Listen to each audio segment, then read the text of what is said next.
Let's jump into this first story we've got from the Jerusalem Post. Russian strikes hits German diplomatic office in Kiev. Report. The German embassy in Kiev was hit by Russian airstrikes on Monday. German media outlet Bild reported. However, the building has not been in use since the war broke out, the foreign ministry said.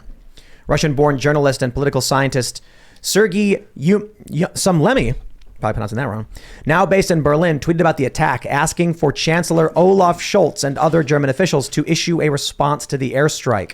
So, okay, they've not been using it, but if this is the German embassy, this is German territory, right? So what does this mean? Does this mean that Germany is now going to use this as some kind of casus belli, declare war, or is it meaningless? Well, specifically, it was their visa office, and it looked like a lot of these strikes weren't for their intended targets. There was one inside of a playground when Russia, of course, was making a speech saying that this was specific strategic attacks against the infrastructure of Ukraine. The German embassy isn't really infrastructure of Ukraine, but there's a lot of other things happening behind the scenes. I don't think Germany's going to be doing anything with this. I think Germany right now also is having a major bullet shortage. I think that also is something we should be keeping a close eye on. But there's a lot of other things happening with Belarus right now, with Poland telling their citizens to leave Belarus right now. Poland is also checking their bunkers right now to make sure that they're up and running and that they're running properly. So a lot of other things are happening, and this is just episode 1, according to the former Ukrainian President Medvedev, of many episodes to come when it comes to these larger strikes that Russia is going to be launching on Ukraine. I will mention this. From the reporting, they're trying to make it seem like, so Germany condemns, Russia's actions in Ukraine. Then all of a sudden there's an airstrike. One of the strikes happened at a German embassy. And now Germany is set to deliver air defense system to Ukraine within days, according to the defense ministry. So Reuters reporting Germany will deliver the first of 4 Iris-T SLM air defense systems to Ukraine within days. And well, there you go. That's it. I think what we've seen from NATO for the most part has just been acting like they're not involved, but basically supplying the overwhelming majority of weapons, strategy, intelligence, everything. And then you even have volunteers. Now, we do know, last week, this was reported by The Intercept, that U.S. special operations are underway in Ukraine. So at what point is this just World War III? Well, there's a big concern that the escalation will continue, and it's kind of odd, but the worse it gets for Putin, the worse it really gets for U.S. security, because he's losing the war, clearly, doing poorly. Prospects aren't good for him, so he's a desperate dictator, and he doesn't want to get killed off, knocked out of power, so he's got to change the situation. And to do that, he's got to do one of a couple things. He could use nuclear weapons in the Ukraine. I don't think it would escalate. I think it would destroy a lot of Ukrainian forces. But there is a risk that, it could go to not just using them on the battlefield, but using them near the border where the supplies are coming in from Poland and Germany and U.S. equipment coming in. That gets close to NATO territory and risks that we might get involved. But more likely, and I think more threatening for the United States, is Putin. If he gets into any nuclear exchange with the U.S., he loses from that.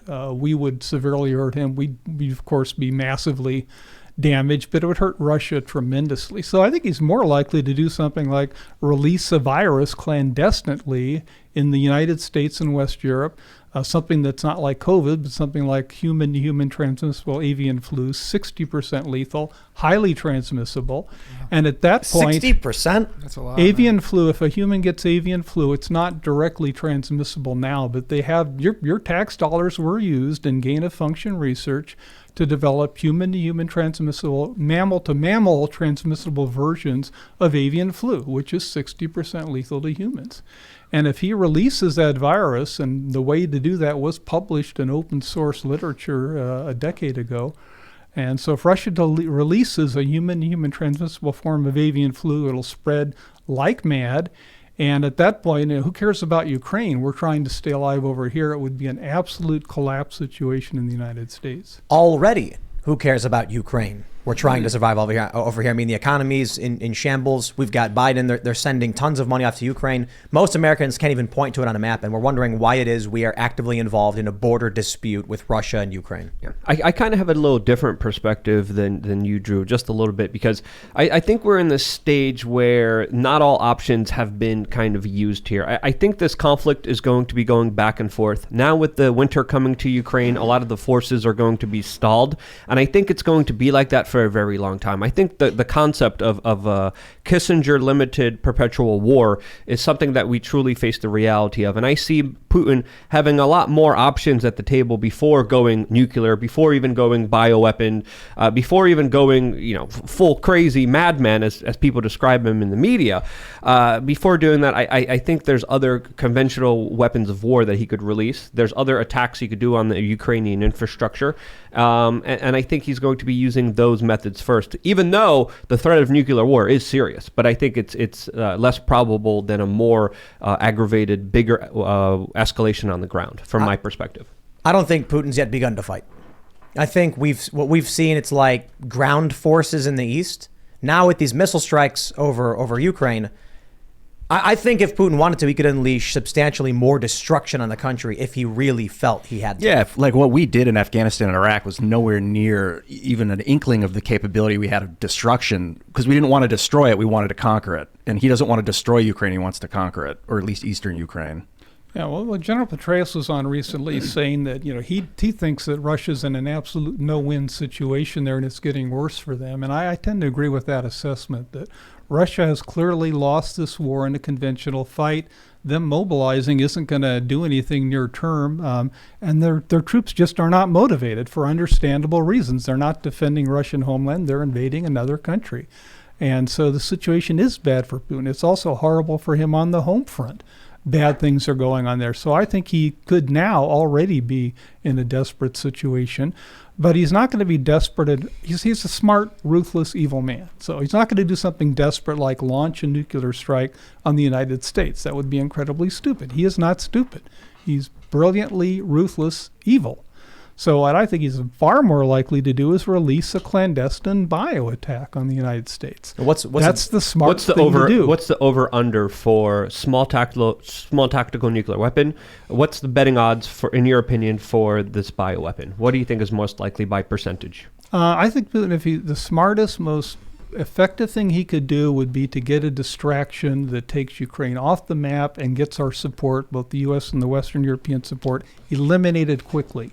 And, what he did over the weekend, well, he's got more Western arms coming into the Ukraine. That doesn't really help him. Doesn't change the bad military situation for him. He needs to knock us out of providing support to Ukraine. And our politicians aren't going to back down. That would look bad. It's too much comparisons to Chamberlain in World War II.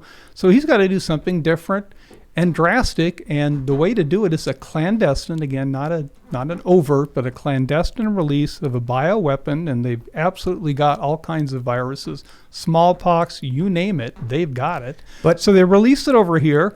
And, we are not going to be sending arms to Ukraine, certainly going to do more military forces into NATO if we're dealing with a pandemic that's killing off our population. And worse, it's unleashing loss of law and order as people are trying to survive. And you've got massive marauding going on across the United States and millions dying from that. If Putin were to release a virus, what's to stop Russia from getting hit by it? Eventually it would spread, but it spread a lot more slowly if they release it over here. Not a whole lot of air flight going into Russia right now from the United States or Western Europe. They're already effectively isolated. And the other person who could do this is the North Korean dictator. He's another person. He's at the bottom rank of effective, good places, powerful nations. If there's a pandemic worldwide, great place to be would be North Korea. You don't have international travel. You got everyone else now gets destroyed. We could lose most of our population, Western Europe, most of that. Everyone else comes down in power and prestige, and North Korea now isn't so much at the bottom. They're a country that survived the mess. I'd rather be in North Korea than South Korea when there's an international pandemic of avian flu spreading. But what people sometimes don't take into account is clean water, the ability to wash yourself with soap and clean water, and how that can help you overcome a disease. So like people in North Korea that are literally sometimes eating other people because they're starving might end up being much sicker from a disease, even if there's less of a load in the environment because they don't have access to the same kind of treatments that we do. Correct, but if that virus kills off most of South Korea and North Korea can evade it, they can now take South Korea after the virus has died out when the people are dead in South Korea. Is there an avian flu? Just really quick, is there anything you're seeing from an intelligence report that suggests that there's a probability that this is going to happen? And again, what's the probability from 0 to 100 that you think this is going to happen? Well, I'm a former intelligence officer, so nothing I say tonight will be release of classified information. In terms of probability, I mean, Nassim Taleb wrote the most important, valuable book I've ever read in my life, The Black Swan, The Influence of the Highly Improbable, and he trains you not to talk in probabilities. How can I talk about the probability of something that's never happened before? There's no statistical evidence for me to use. So it's expert guesstimation is the honest term for it. But you can reason from people and from past situations. And Putin, former KGB agent, an absolutely ruthless man, he knows about the power of bioweapons. They've had them in the Soviet Union. Their biological weapons program in the Soviet Union had like 60 to 80,000 people working in it. They developed all kinds of agents, and we in the United States continue to do, as I said, gain-of-function research, where we demonstrated and then published the results on how to create a mammal-to-mammal contagious, we were using ferrets, version of avian flu, 60% lethality, and we published it. Thanks for checking out this segment from the Timcast IRL podcast. But if you want to check out the full show live, tune in Monday through Friday at 8 p.m. And if you want more special access content, head over to timcast.com and become a member. Your membership helps sustain this company, keep our journalists employed, makes this show happen, and you will get access to exclusive members-only segments of the Timcast IRL podcast, and there's a massive library to check out. So again, go to timcast.com or tune in Monday through Friday at 8 p.m., and we'll see you all there.